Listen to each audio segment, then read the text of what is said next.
Hey, young people. So this was on Twitter. Texas Lindsay. I think this is the one whose staffers put this together, whatever, but some really great contradictions on Dr.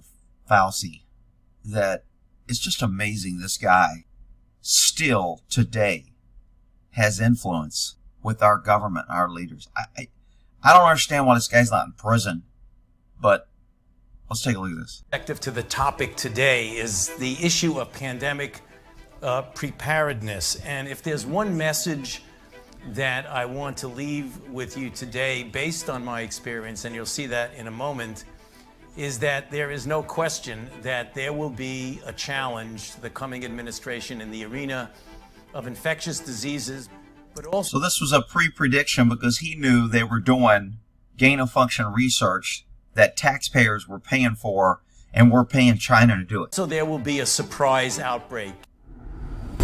I don't know how many times I can say it, Madam Chair. We did not fund gain-of-function research to be conducted in the Wuhan Institute of Virology. Anyway, so let me just go on about NIH lifts funding pause on gain-of-function research that might be anticipated to create, transfer, or use enhanced potential pandemic pathogens. I don't think this is going to be foolproof. Things are going to slip through. Such a liar. If it may have been a lab, may have been nature, we're supposed to look forward, then why did Dr. Fauci work so hard for just one of those theories? I'm almost have to laugh at that, Neil. I mean, this guy is his lies, it's like he believes his own lies. That's why they're not lies to him. That's totally bizarre. First of all, I wasn't leaning totally strongly one way or the other. I've always kept an open mind. As you know, there's a sort of urban legend that there's a biological warfare center in Wuhan and that the coronavirus escaped from that. Did you have any sense of where it probably came from? I think ultimately we know that these things come from an animal reservoir. I've heard these conspiracy theories. Conspiracy theory. The key word of the government when they want to hide a lie. And like all conspiracy theories, they're just conspiracy theories. I wasn't leaning totally strongly one way or the other. I've always kept an open mind. Right now, people should not be walking. There's no reason to be walking around with a mask. Should you be wearing 2 masks or 1 mask? I often myself wear 2 masks. What an idiot. No reason to wear a mask. I often wear 2 masks. I mean, it's just crazy that this guy has any credibility whatsoever. Can we make a general recommendation that doesn't have scientific basis yet? No. Please wear a mask. The chances of my getting infected in an indoor setting is extremely low. And that's the reason why in indoor settings now, I feel comfortable about not wearing a mask because I'm fully vaccinated. When you're in a... He almost said fully mandated. He's got mandation on a brain because he wants power and control. A congregate indoor setting, wear a mask. First of all, I didn't recommend locking anything down. I went with Dr. Birx into the president and said, 15 days are not enough. We need to go 30 days.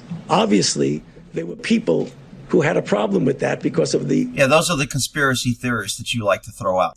Potential secondary effects. Nonetheless, at that time, the president went with the health recommendations, and we extended it another 30 days. First of all, I didn't recommend locking anything down. So the worst possible thing you could do is vaccinate somebody to prevent infection and actually make them worse. This would not be the first time, if it happened, that a vaccine that looked good in initial safety actually made people worse. Well, the latter part of what you just said is untrue. You don't get worse results from vaccinating. She really has the flu.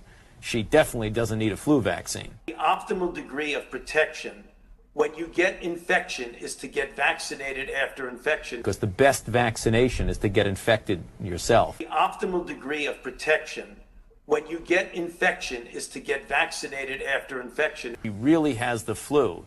She definitely doesn't need a flu vaccine.